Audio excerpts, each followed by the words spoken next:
दोस्तों नमस्कार, आप लोगों का हमारे चैनल में स्वागत है। तो आप लोग कैसे आशा करते हैं बहुत ही अच्छे होंगे। तो आज मैं आप सबके लिए लेकर आई हूँ एक नवरात्रि स्पेशल पचरा गीत। कैसा लगेगा कमेंट में ज़रूर बताना। अच्छा लगे पचरा गीत तो पूरा वॉच जरूर कीजिएगा और एक लाइक और शेयर ज़रूर करिएगा। तो कैसा लगेगा देखना पूरा और बताना ज़रूर। बहुत ही सुंदर गीत है, देहाती गीत है, लास्ट तक देखिएगा ज़रूर। अच्छा लगे तो हमारे चैनल को सपोर्ट कीजिएगा। जय माता दी। मंदिरवा के अगवा बाटे अमवा के पेड़वा हो कि यारी यारी ना, हो कि यारी यारी ना। छाए निमिया के पेड़वा हो कि यारी यारी ना। छाए निमिया के पेड़वा हो कि यारी यारी ना। आमवा से बोले कोयलिया हो कि उठी जातू ना, हो कि मैया उठी जातू ना।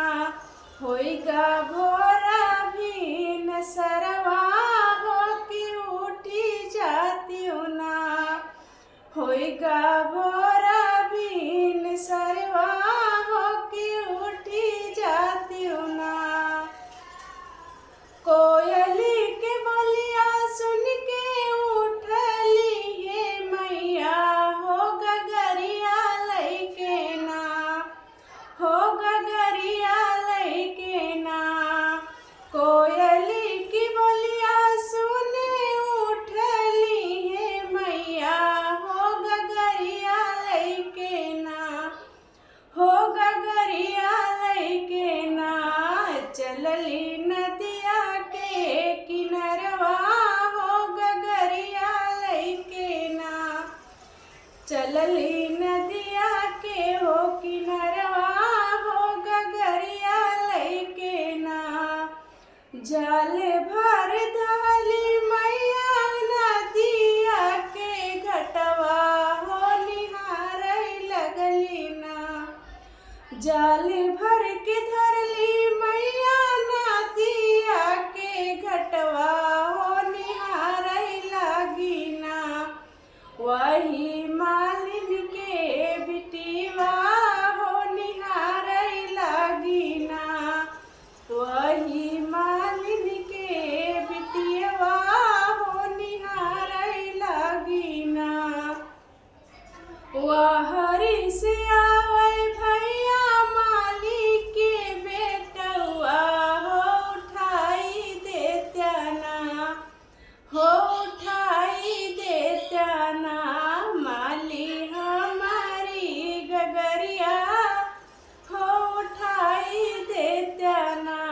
माली हमारी गगरिया हो उठाई देत्या ना।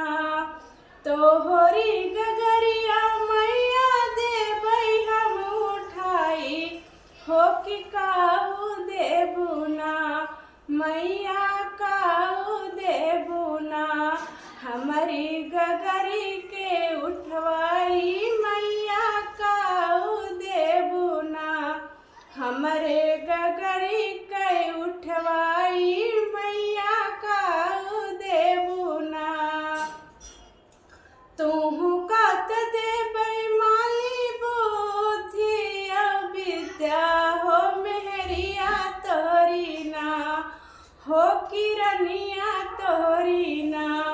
देबै अचरा जुड़वाई हो किरनिया तोरी ना।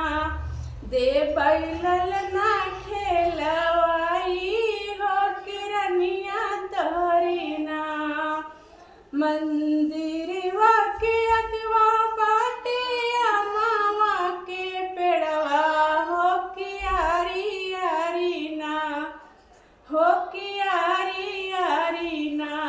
छाए निमिया के पेड़वा हो कि यारी यारी ना।